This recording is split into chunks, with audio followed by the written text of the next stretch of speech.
Okay, now what we're going to be talking about here is situational training versus sparring. And you know, the situational training I tend to prefer more now, whereas you know, for the first 29 years of my existence, I really didn't even want to do that.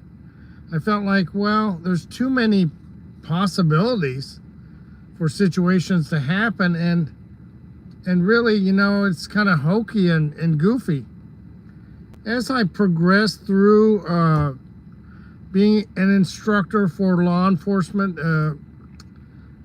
and security professionals, well, I started to feel a little bit more value in putting them in situations and having them game out the whole thing, simply because that's what real life is like.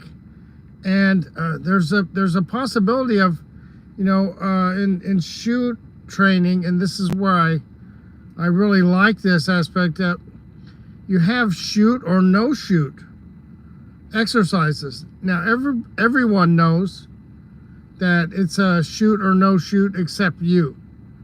So you're going to go through this situation, and then you know, you're going to be determined whether or not you did the right thing, and you have no idea what that right thing is in the beginning. And so with situational training, you can add that element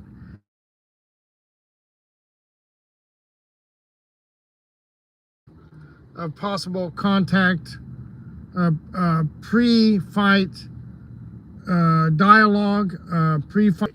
So I like that aspect, and it can be extremely valuable when you are training for that kind of job. Now, for a civilian or someone that you don't have a responsibility to anyone to protect them, you don't have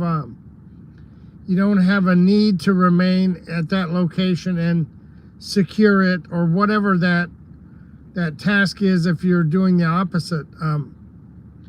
Now you can still use this, because there may be occasions when you just can't take off. I love this statement, you know, well, if someone pulls a knife, shit, run, or pull your gun out. Both of those are not wrong, but you will find that there are times when that's not possible, or when, if you do run, what is going to happen to that position you're securing, or that person you're protecting, or that family member with you that can't run. You could say your grandmother or your grandfather, a small child. You can't just pick up your 4 children and run away. And so this kind of thing, you know, where the situational aspect really can benefit you. And so you should think about that, you know, when you're sparring. Maybe break it down and say, look, why don't we do it this way? Why don't you be the aggressor? I'll be the defender, and we'll start it off with a verbal. It's really awkward, particularly at first. You learn how to game it out. You learn how to get one person to feed into that situational need, because it does take some training. It can take a lot of training, really, for the feeders, or the op4, the opposing force, to get the right energy in order to do the right thing.